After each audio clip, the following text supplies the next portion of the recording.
All right, ladies and gentlemen, it is now 7 o'clock. So thank you for coming this evening on this beautiful spring evening. Glad to have all of you here. This is the open session of the 2024, fiscal year 2024 Peterborough Town Meeting. Let's begin, as we always do, by standing and repeating the Pledge of Allegiance. I pledge allegiance to the flag of the United States of America and to the republic for which it stands, one nation, under God, indivisible, with liberty and justice for all. Thank you. And I'd like to thank all of you who came to the polls yesterday and voted in person on all the articles that you had to wrestle with. I would say that in my experience as both the moderator and as a voter, that was the longest ballot that I've ever seen. So thank you for getting through it. We appreciate that. My name is Phil Runyon. I'll be your moderator here tonight. And before we get started, I'd like to review the rules that we'll be following tonight. Many of you have heard these many times, and despite my efforts to try to say them differently, they're pretty much the same. So we'll ask you to address all of your comments and questions to the chair up here rather than to others in the audience. If you need to have a discussion about things, please go outside and do that privately out there, but we'd like to have this be an orderly debate. Everybody will have a chance to speak who's registered to do so. And we'd ask you, in order to do that, to step up to the microphone here in the center of the aisle, and we'll take you in the order that you come to the microphone. If you can't make it there, raise your hand and we'll recognize you where you're seated. We'd also ask, thank you, we'd also ask that people speak once before asking to speak again on anything. We want to have a full debate on all these issues, but we'd like to give everybody an equal opportunity to do that.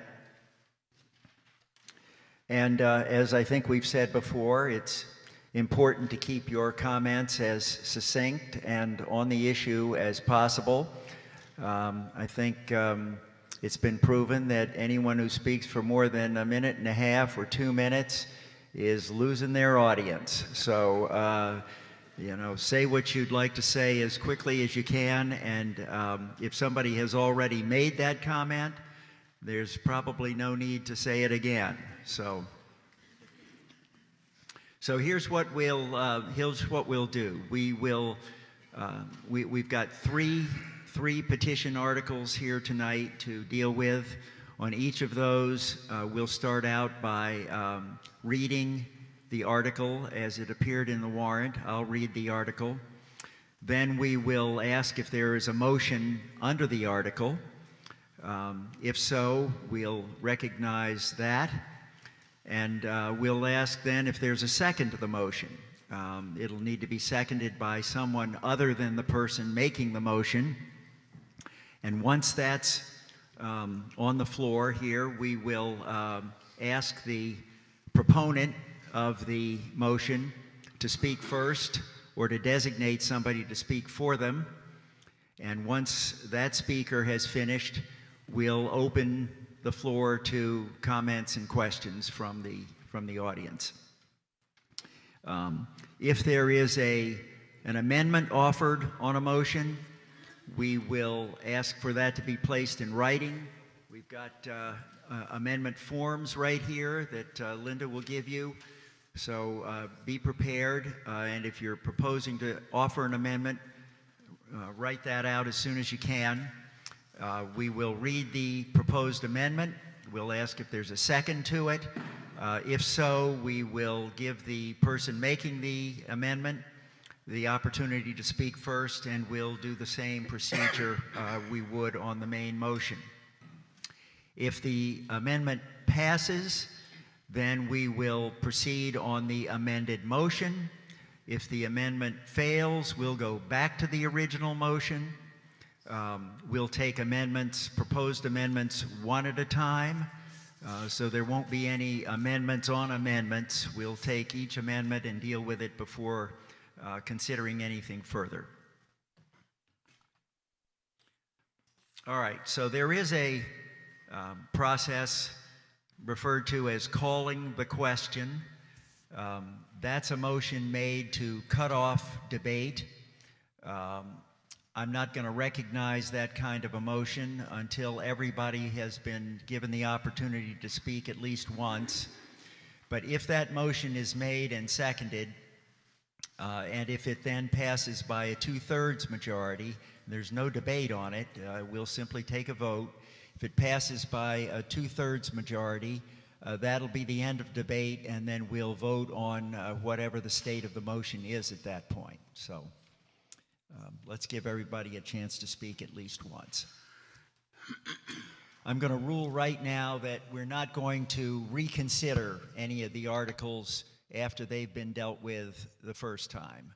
Some of you may be here to speak about a particular article and may need to leave after that. We're not going to take those articles up again at the end of the meeting. So don't worry about that. I'm just not going to recognize the reconsideration of a motion of an article that's already been dealt with.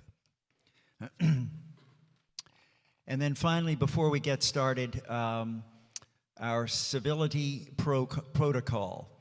Many of you remember our esteemed and honored former moderator, Walter Peterson.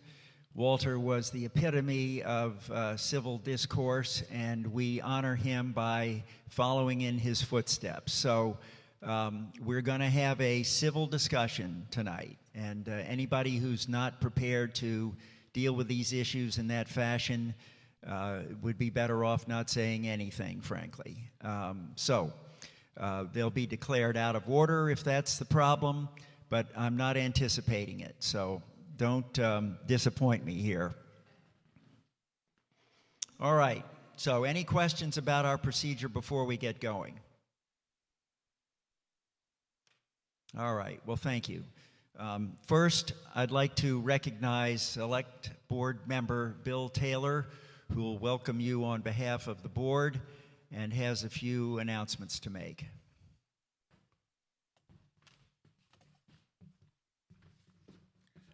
I always wanted to see what it was like to stand right here where Phil stands. What a great day to be in Peterborough. Welcome.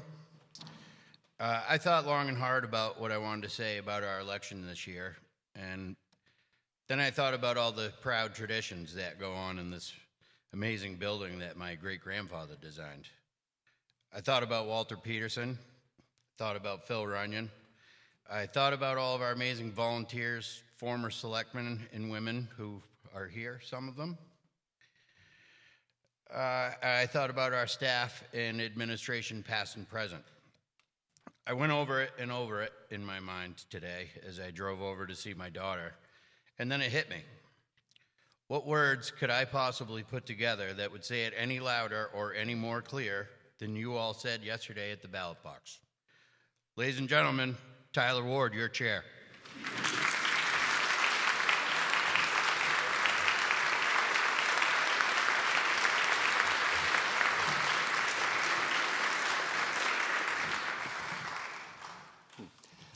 Thank you. Yeah, my heart is full. Thank you. I'm Tyler Ward. With me at the table tonight are Bill Kennedy, Bill Taylor, you just met, if you don't know him. We have our budget committee over at the table tonight with us, Donnie Parkhurst, Rick Lesser, Chair Carl Mabzino, Ronnie McIntyre, Al Lennis, Mary Clark, Mandy Sliver, and Leslie Lewis. And Andrew Osterman is also on the budget committee. They worked very hard on the budget this year with town administration, department heads, and CIP committee. And thank you all for overwhelmingly supporting that budget. It means a lot to the projects we need to take care of and our employees. So that was heartwarming as well, to that vote of confidence you gave us. Yeah, thank you all.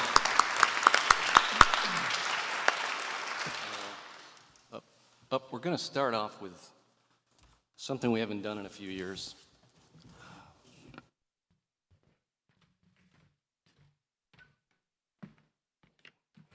This one's on? Oh, good.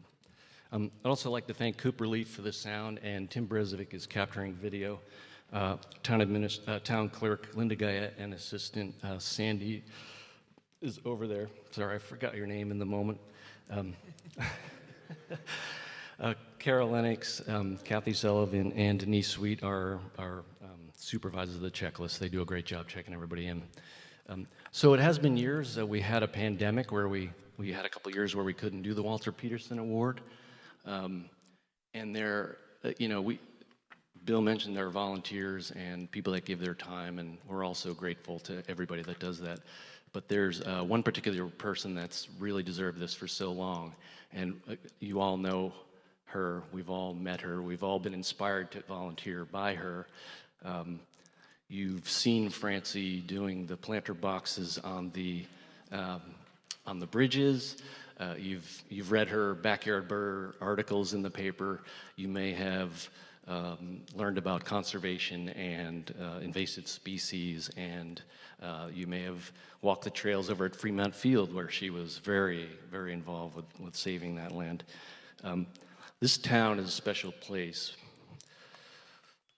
because of Francie and her inspiring all of us to get involved. So tonight, she really deserves, don't forget the community garden up near the recycling center, and then open space committee. So Peterborough, the wonderful place that it is, has managed to preserve land for all of us to enjoy through trails, or just the idea that natural habitat still has a place to roam. And so Francie, again, in there doing it all. So Francie, if you'd come up and accept this award that is a long time coming and much deserved, please.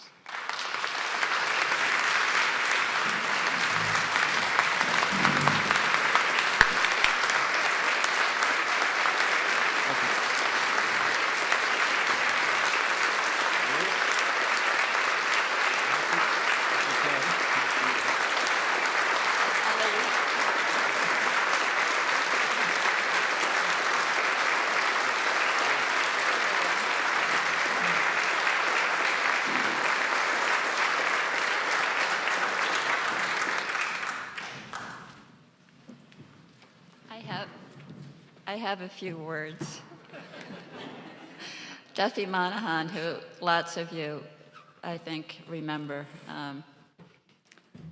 My son's here. My daughter's here. Grandson. Oh, my. Let's back up one slide, if we could. Nicole said to pick a photo to show up there. And I knew it had to be a photo of volunteers, and that's the theme of what I'm going to talk a little bit about. This is at the Fremont Field, wonderful conservation land out Old Jaffrey Road, wonderful trails. I hope you've all been out there.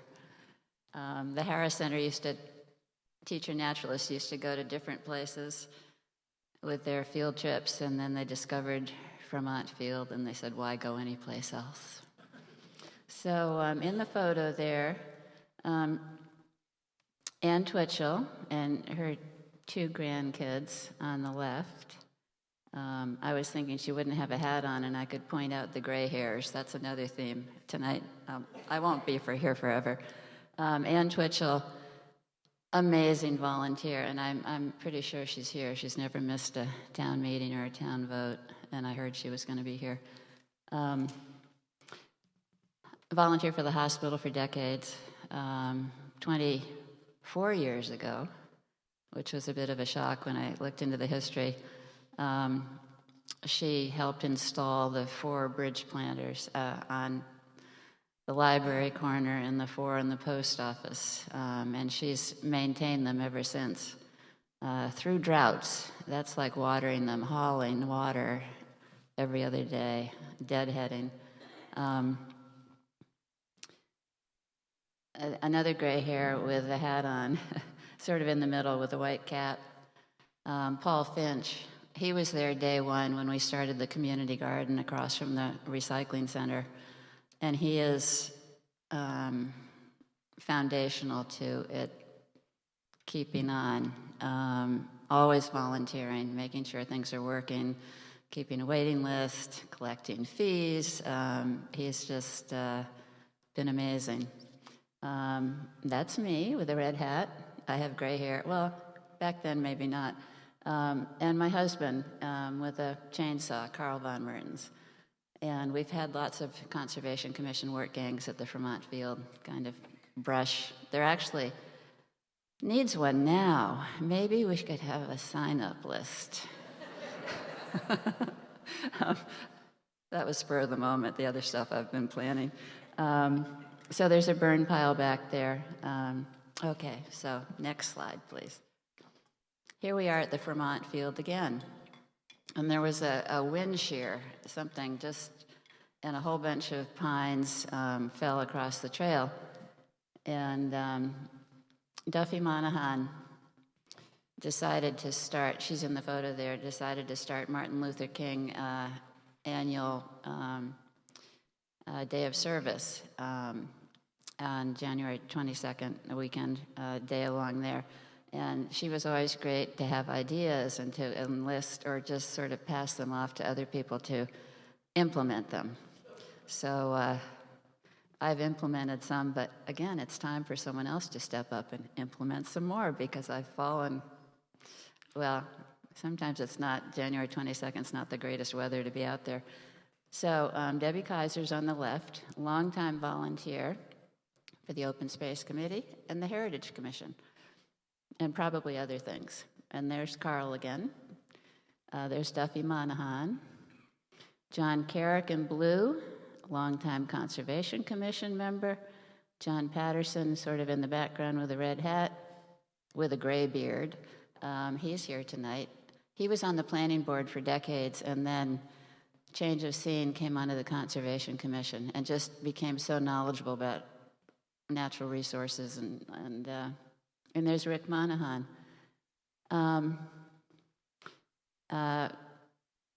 Rick and Carl had the chainsaws, and Rick used up his gas, ran out of gas. He said, "Yep, I'm at the age where I'm done." So my husband, Carl, said, "I like that idea." So when they were younger, they could go through tanks of gas. So that we always remember Rick for that, and so much more. Duffy also conserved, the Fremont Field has the front fields, and then there's a back forest, 150 acres, and Duffy was a very good grant writer. She wrote a grant for the State Conservation Fund and secured funding to buy the 150 acres, and she said, we honored her with a conservation award, and I did research and told stories about Duffy, but she said, well, you know, the secret about a grant is you make it look like it comes from lots of different organizations. And she said, I really did it all. And it succeeded, but she didn't, I mean, she went around to the select board and wrote letters for them to sign and things like that. So Duffy accomplished a lot, and she also conserved the abutting land to the Fremont Field, her family land, which was her grandparents' farm, which she said was her true north as a grandchild coming to the farm. And it got split up amongst the family and a couple developers, and her goal was to bring it back, and she just about achieved bringing the whole farm back intact and with a conservation easement, so she cajoled her mother and brother, and so she deserved that award. A week after this, they were awarded this award, and sadly it was posthumously. A week after this, they were in a car crash. So the next slide, please. And so a year later, the annual Martin Luther King Day of Service came, and we had a memorial gathering for Rick and Duffy, and there's a photo of them. And second from the right is Sue Chalet. She received this award for all of her volunteer work, both for Peterborough and well beyond. There's Carl, tall. Tony Garland, co-founder of the Wells School. I think that's John Patterson again. Matt Wakens, former Zoning Board of Adjustment member, is on his knees in front. Dick Estes in the background. Beard, longtime Heritage Commission. His wife Rooney. Robert Wood, Conservation Commission. And Debbie Kaiser again on the right. Susie Mansfield took the photo and supplied the cocoa, hot cocoa. And my son and daughter-in-law and grandchildren are there. They're younger, the younger generation volunteering. Okay, next one, please. Here's the bridge planters, and is that a great picture of Ann Twitchell or what?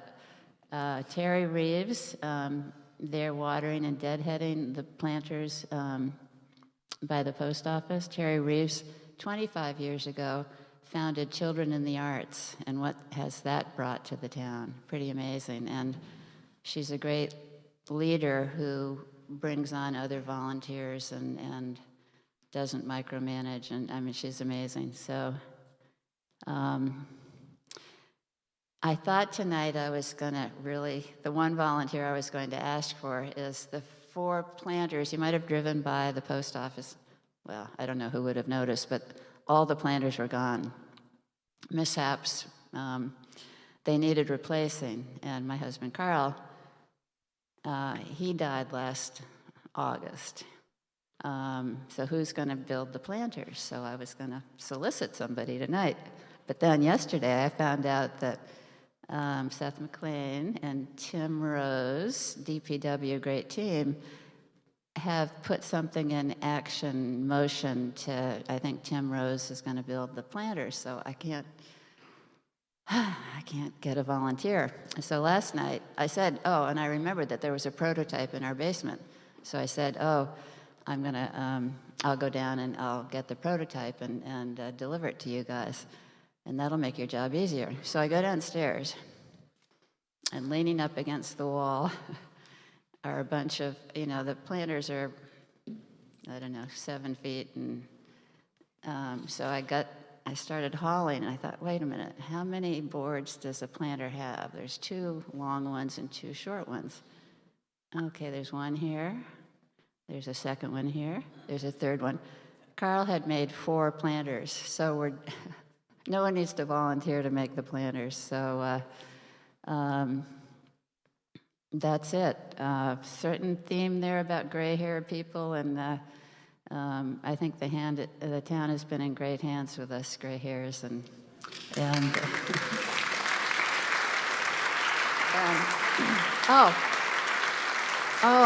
I so forgot. I have something in my hand here. Liz Thomas, Roland Patton is a fellow awardee too, right there, as is Liz Thomas sitting over there. And Liz was a select board member for maybe 4 rotations. She took a little time off, came back. So dedicated to the town and showing up and fearless. She speaks her mind. And doing all that, every once in a while, there's a new book out by Elizabeth Marshall Thomas. How does she do that? A couple years pass. There's another book out by Elizabeth Marshall Thomas. How does she do that? Well, recently, and this is on my bedside table, is a book by Elizabeth Marshall Thomas, Growing Old. Notes on Aging with Something Like Grace. Isn't that great? And you read it, and it's Liz talking. I mean, she's right there. So this came out. There's a picture of her. Well, sort of blowing up, but not really. A cake that has 88 on it. And that was 3 years ago. So she's in a new decade. And so Liz Thomas is right over there.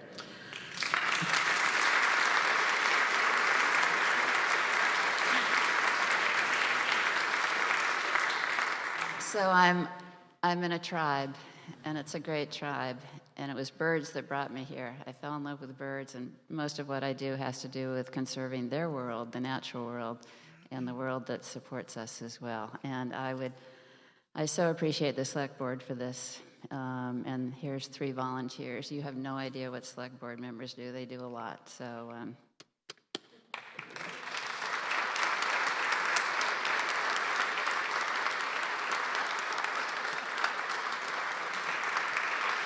Thank you, Francie.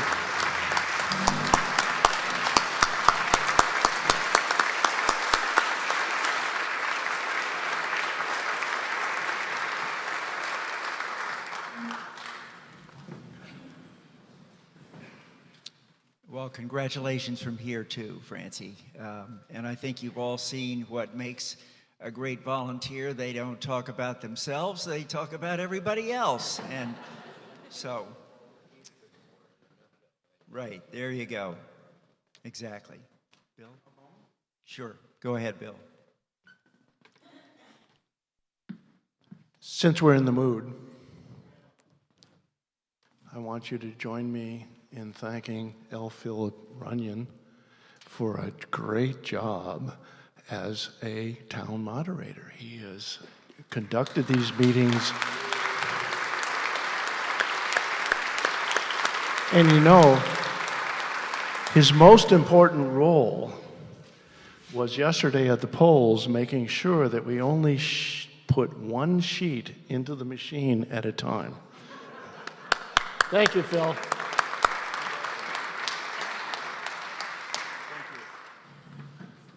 That'll be my epitaph. Only one sheet at a time. That's very kind of you, Bill. Thanks very much. And I also want to thank all of you and congratulate all of you who were running for office and those of you who were successful in your endeavors. If you're here tonight, at the end of the meeting, if you'll step up and speak to Linda here, she'll swear you in so you can be official members of the positions and organizations that you're representing. So please do that before you leave tonight.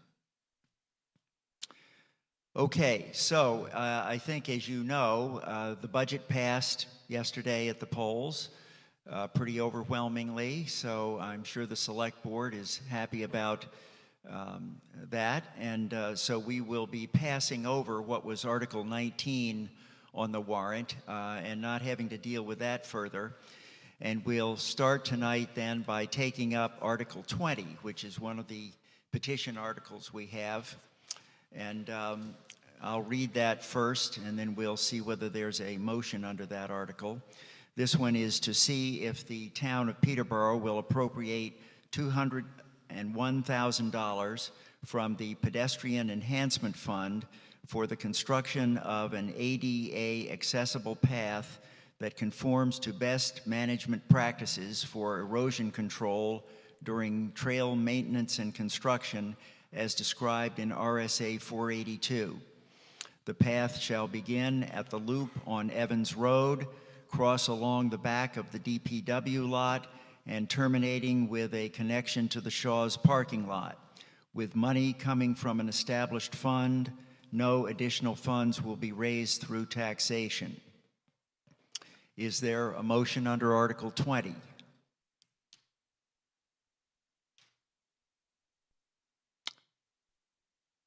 Okay.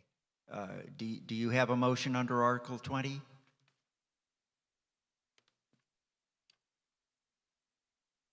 Anyone?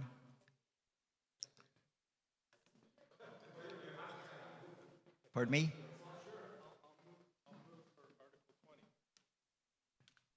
All right, so if you would, please, when you're speaking as well, please identify yourself before you start. I'm Andrew Bell. I'll make a motion for Article 20. Are you moving the motion as read, as that I read here? I will offer an amendment to Well, number we 20 need when it's to time we need to to do have a that. motion first. That's why I'm offering one. All right, so you're making that motion? All right, is there a second to the motion?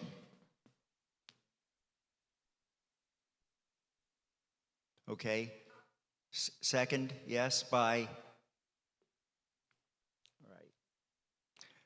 Okay, so who would like to speak in favor of the motion? Anyone?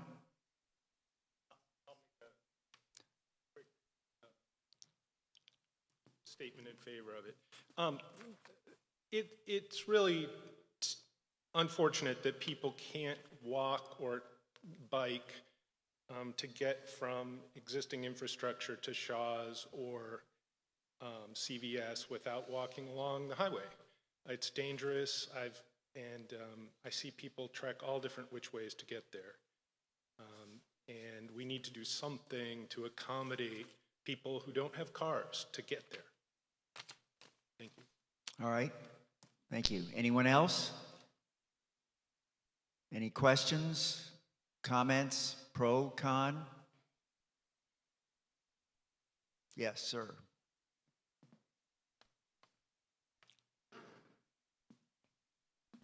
Hi, my name is David Cowell. I'm in favor of the motion. I think it's a great idea. We do need more walkways. I spend a lot of time walking, and it'd be great to have more ability to get from one section of town to Shaw's. That'd be fantastic. So I'm just being in favor of it. All right, thank you, sir. Yes, ma'am.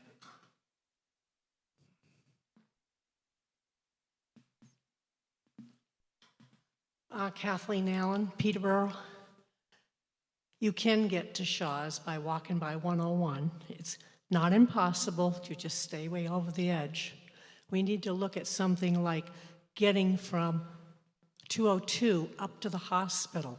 It's dreadful driving down there, and people are walking up and down that hill, and there's really not room enough. We're looking at the wrong area. Anyone else?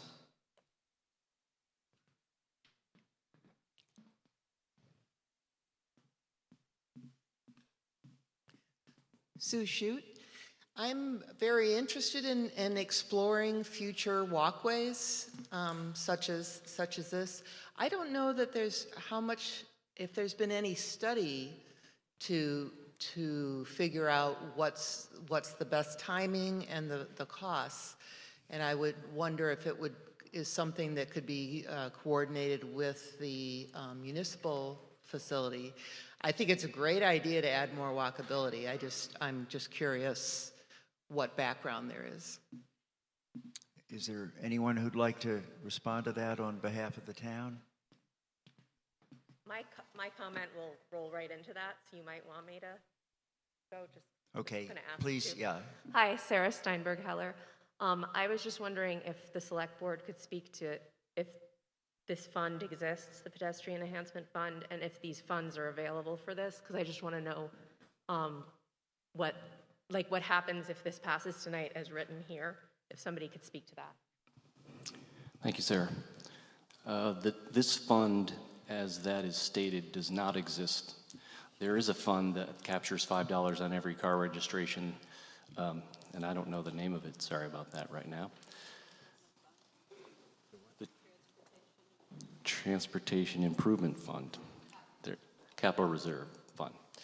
And it currently has a balance of $193,000 plus or minus. So the stated amount is over that.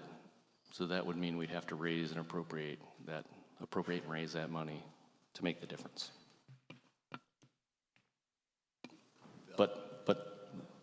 Yeah. And Seth knows more. Seth McLean. Seth, can you add anything there to the information we've got? Good evening. Yeah, when the petition warrant came forward, that's when my job kicks in. Given this project didn't go through the normal planning channels of our community, through the capital improvement process, through the budget committee, then to the voters, the best I could go by was what's written on the petition warrant article. So my job from there is to look into whether or not it can be constructed. I think my professional opinion in consulting with DES is that it is problematic as written. The New Hampshire Department of Environmental Services has suggested that in the absence of a plan and a proper plan review, the applicability of certain sections of RSA 482 cannot be determined. We must properly plan. It must be on paper. And then to that, I cannot speak to whether or not the cost on the price that's sort of suggested on the board or on the screen would cover the cost for planning, permitting, and construction of the path, because again, we don't actually have a physical plan that could be put out to bid. All right. Yes, ma'am. Ivy Van, Summer Street. I think there is an amendment floating around. It's been so long since we've been here in person that I can't remember what the procedure is. Do we vote this down and then vote the amendment? No, if there's an amendment offered, it needs to be offered. It hasn't been offered at this point. Right. I think it's in the room. I will see if I can get it offered. And also, I would say that I think one of the problems with this article as written is that we are proposing to do a considerable amount of town work between Elm Street and the existing DPW garage. And I wonder if this would be better added to that. I think here's your amendment. Okay, before we take up an amendment, is there anyone who would like to speak on the main motion? And then we'll recognize someone with an amendment. Hi, I'm Gary Gorski. I appreciate the sentiment behind this proposal. I think it would be great if we had walkability to Shaw's, either on 101 or through the woods. And I hope that we work through, but I think the best way to accomplish that is to work through the regular process and not through the article here. Thank you very much. Okay, so another hand, yes. Richard Sanders.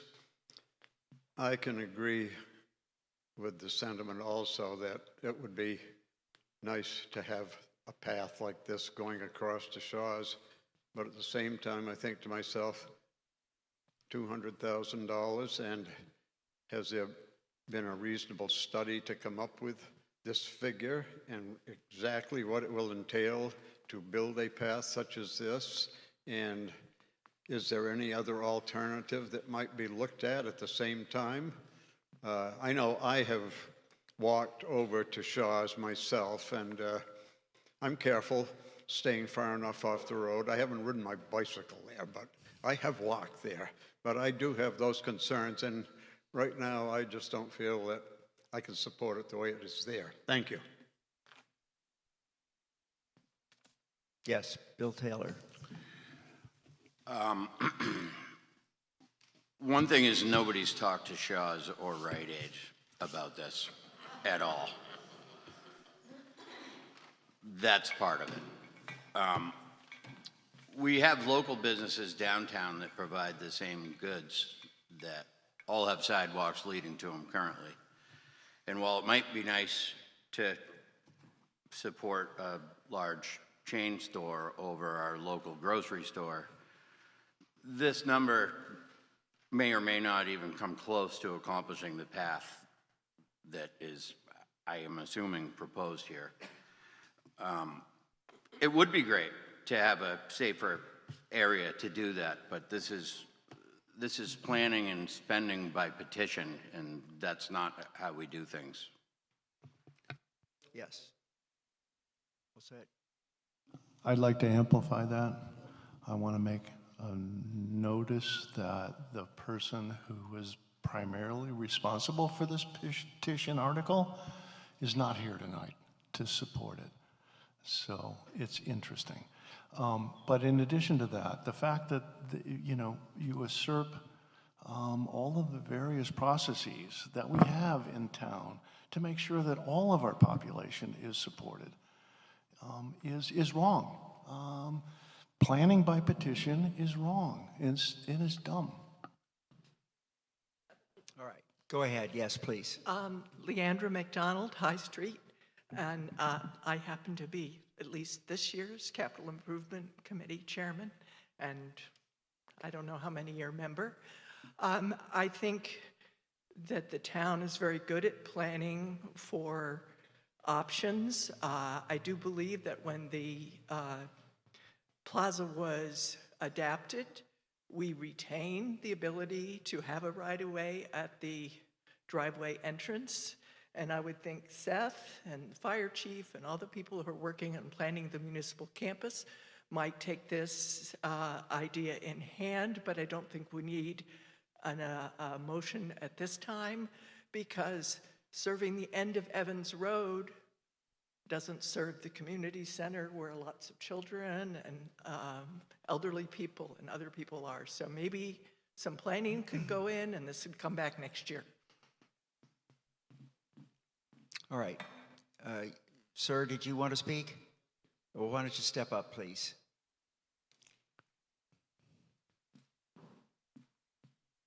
Mark McLaughlin, Main Street. When Wile E. Coyote orders from Acme, the box comes down and it says, Acme, great ideas that work in theory.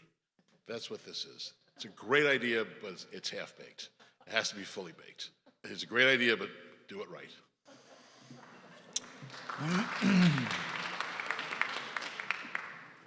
Yes, sir. Jonah Wheeler from Union Street. I completely agree with what my friend behind me just said, and also no one's mentioned there are sidewalks on the roundabout that lead to nowhere. I would think it would be much cheaper and much easier to just connect a sidewalk to Elm Street and improve Elm Street rather than a construction project which rips through the woods and is also a wetland. So I think this is a very half-baked idea, and there's much cheaper, better ideas that we could do by going through the actual process.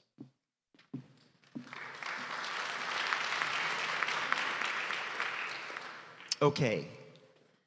Would you like to offer an amendment here, sir? Yeah, I would like to offer an amendment. People, I think, are getting hung up on the details of the plan, which are written in the proposal, in the warrant article. So this is the amendment that okay, why don't you give it to me? I'll read the motion. You want to read it? That's Yeah, fine. I'll read it, then I'll ask for a second. Thank you. All right, this is Andrew Bell moving to amend the motion under Article 20 as follows. The town shall extend existing sidewalk to the CVS Shaw's Center such that it does not run dangerously close to the state highway. The sidewalk shall be paid for from general funds that are normally allocated to such sidewalk construction. Again, that's by Andrew Bell. Is there a second to this motion?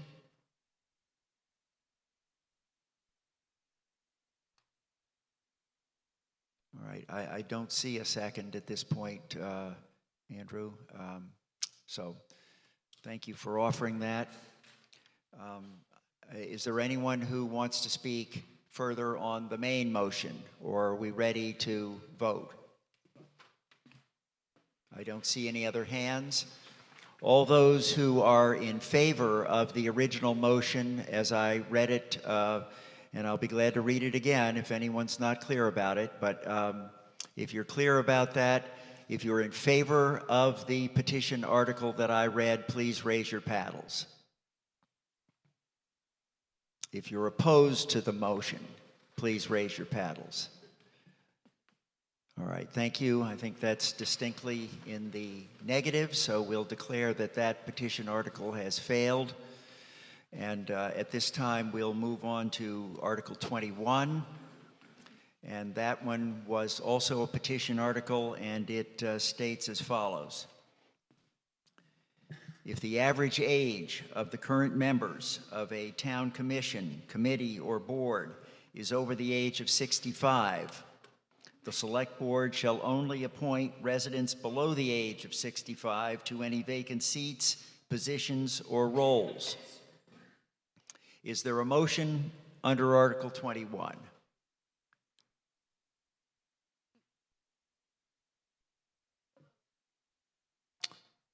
Okay, so that's Ivy Van moving the motion as read.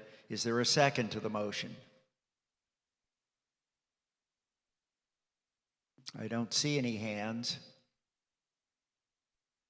All right, Andrew Bell will second the motion. All right, so who would like to speak on this one?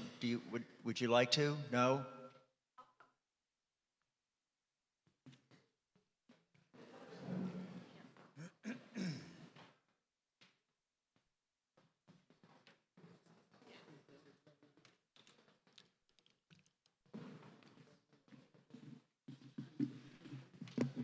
I moved the motion because I think it's better that we should just deal with this rather than letting it float off into the ether to return. I think this is a really bad idea on all kinds of levels, and it's the kind of thing that makes us end up on Samantha Bee as as the source of great laughter for all of our relations all across the United States. I do not recommend that we vote yes on this article.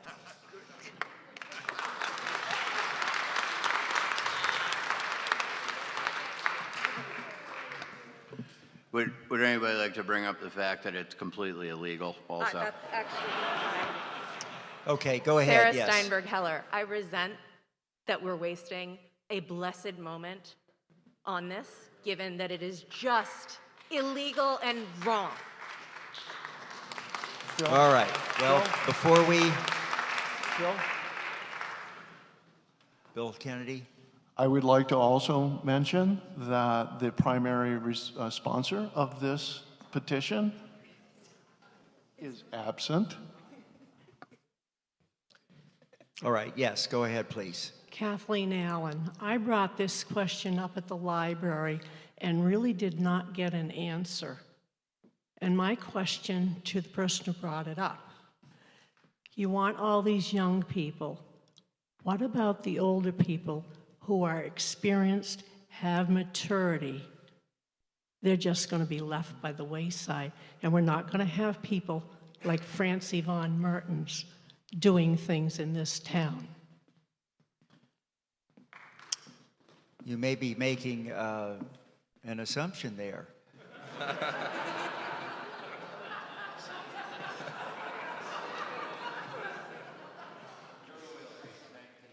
All right. 20 years old, actually, in March 1st. No longer a teenager, that's right. But I'd just like to mention that if we really want to engage young people, if we really want to get young people out, forcing old people off the board isn't the way to do it. That does nothing to get the young people out of apathy and engaged in the process. And I just want to mention that I see a decent amount of young people here in this town right now engaging in the process. But I don't see the sponsor of this legislation. So I don't know what's going on here. This is an ego project that we don't need, and we can continue to engage people in this civic hub like we're doing now and vote down this motion. I'm sorry we're spending time on it.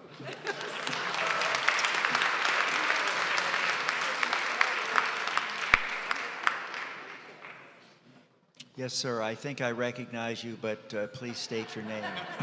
My name is Roland Patton. And if this were in effect when I turned 65, I would have missed 15 years of service to the town.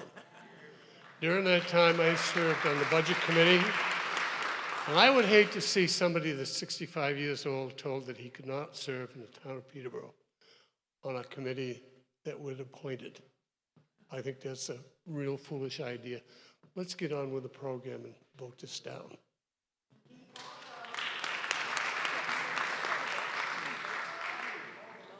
Okay, I'm going to give people a chance to speak once before on this. Have you spoken, sir? You not on this one. All right, come please. Not going to cut off debate What until... will be the weight and height requirements for membership on the board?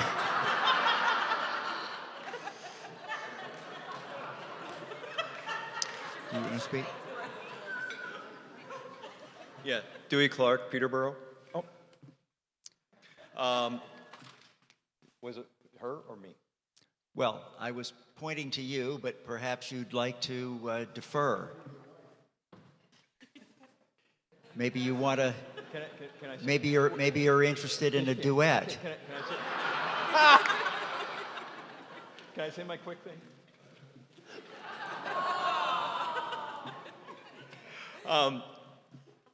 I agree that it would be nice to have middle-aged people on a lot of our committees and boards.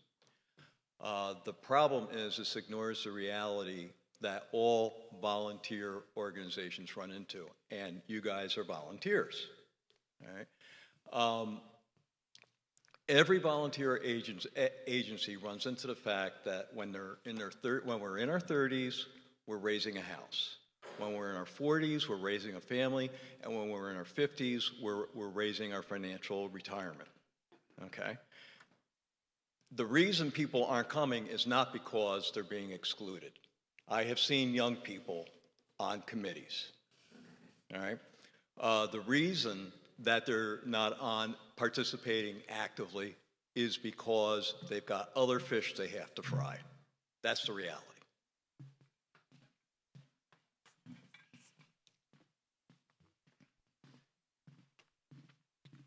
Mary Clark, no relation to the gentleman. I'd like to turn a negative into a positive, if I may, but I am strongly opposed to Article 21 because it is not enforceable, it is narrow, and it is negative. We've already talked about it's not legal. You can't require someone to reveal their age. But it's narrow. We all want more diverse town committees. But diversity goes far beyond age.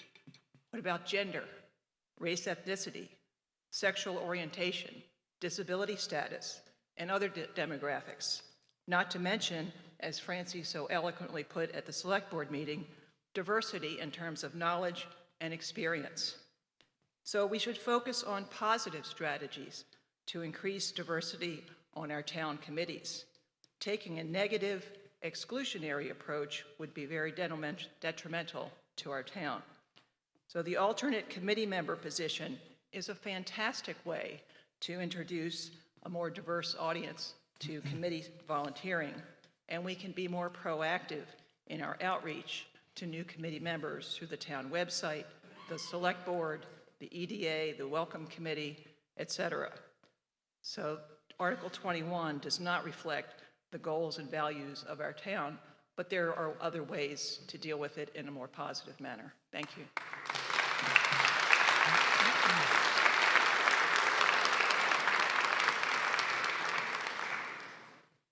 All right. Any other comments or questions? All right. If we're... Oh, go ahead, ma'am. Yeah, I don't think anyone else is asking to speak for the first time. I just wanted to clarify one thing. It's not the middle-aged people. He said at the meeting at the library he wants the young 25-year-olds, not even those people his age.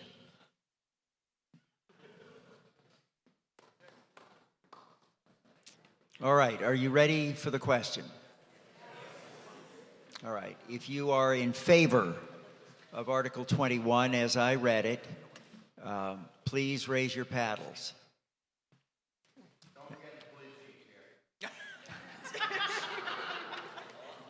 If you're opposed to Article 21, please raise your paddles. All right. It looks like it's in the negative. So I'll declare that one has failed, and we will move on to our third article tonight. This is Article 22, and it was warned as follows. The family dinner and caring for young children at bedtime is an integral part of the American tradition and raising the next generation of Peterborough citizens. Moreover, a resident of Peterborough should never be forced to choose between being a good parent and being a good citizen. Therefore, no town meeting, board meeting, commission meeting, or committee meeting shall take place between the hours of 5 p.m. and 8 p.m. Is there a motion under Article 22?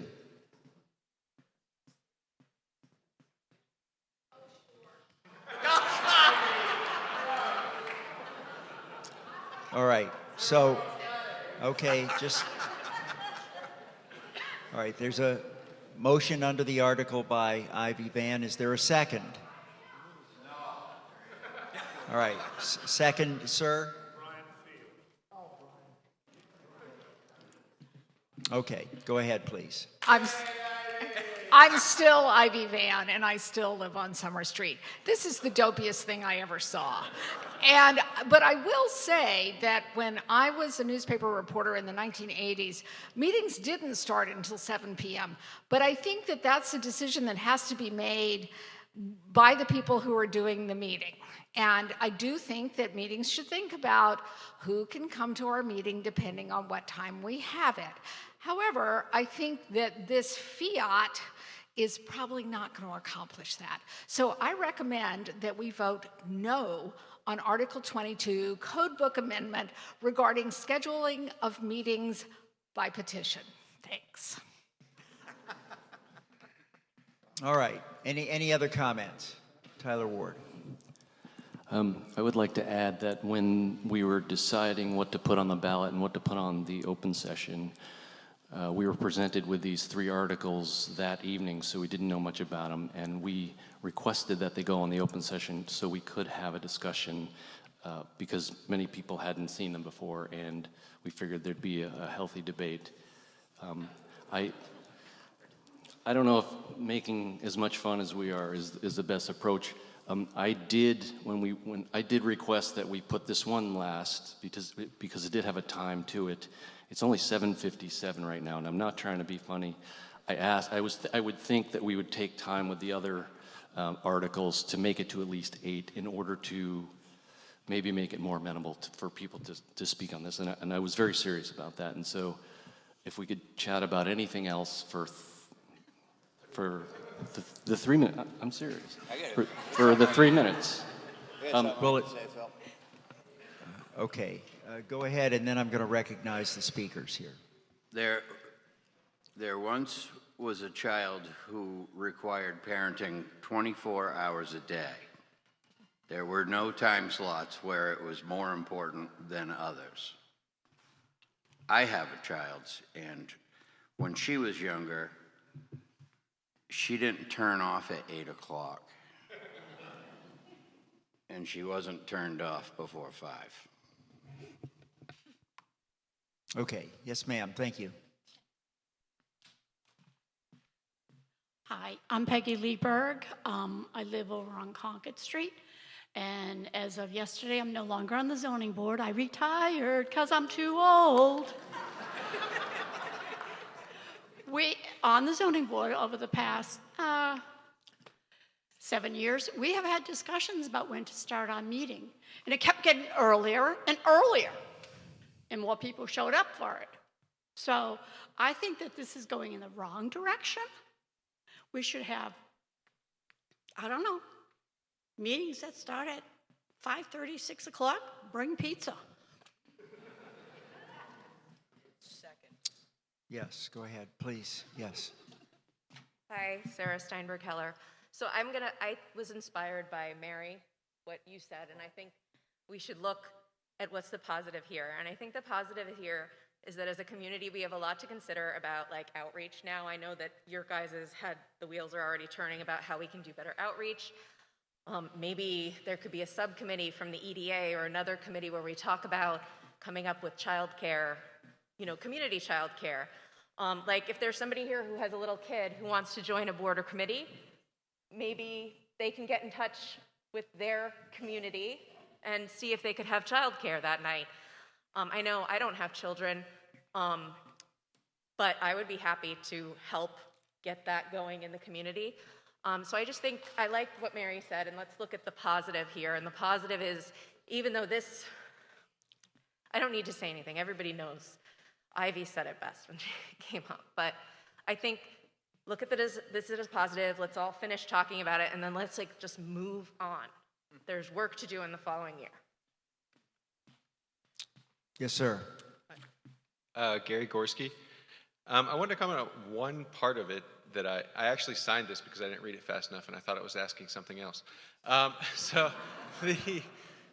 they would have got somebody else, so don't blame me. Or at least only blame me, 4%. I think that there's a difference between this town meeting and the other meetings, because I'm on the planning board, and I can go to planning board, but I'm on it, my wife's not, so it's not a big deal that she's home watching our 4-year-old twins, and I'm here. But for the town meeting, at night, when you're putting kids to bed, it is a challenge if you're a parent, because one person's going to stay home. So I wouldn't want to try to accomplish it here by an amendment or anything like that, but maybe I'll bring it to the select board. But I think there is a good conversation that we could have in another venue about whether having our annual town meeting at night is the best option versus having it on a weekend during the day like some other towns have. The other topic that I would raise, and I just second Sarah, is that I live at New Banusset up on Union Street, in just a little community, and we have a monthly community meeting, and we had a bunch of neighbors pitch in. It's just a couple $100, and we use that $200 to pay other neighbors to babysit if both parents want to go to one of our meetings. And if we had town funding for babysitting, I bet very few people would, take it up. We'd be paying local people. It'd be very inexpensive. So I think it'd be a great thing to look at that to make it easier for people to attend. Thanks very much.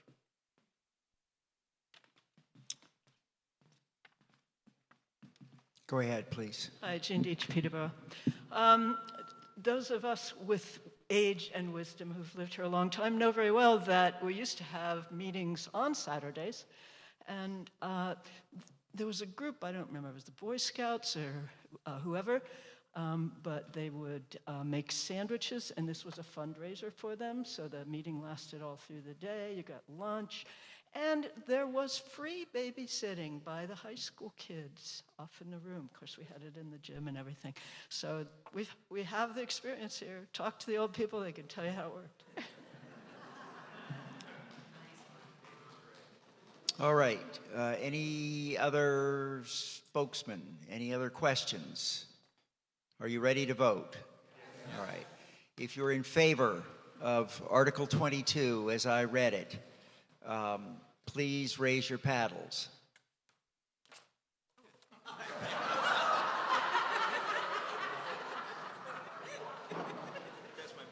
All right. If you're opposed to Article 22, please raise your paddles. Once again, I'm not sure we need to count, but thank you. It appears that the vote is in the negative, so we'll declare that that motion has failed. That concludes our business for the evening. I think we got just past 8 o'clock. 8:03. So thank you all for your attention tonight, for coming today, for voting yesterday. Remember that if you were elected or appointed yesterday, please step up to Linda here and we will have you sworn into your new positions, including Ivy Van. Please also turn in your paddles, please. We want to use those again. Thank you for coming. Good evening, and we'll see you next time.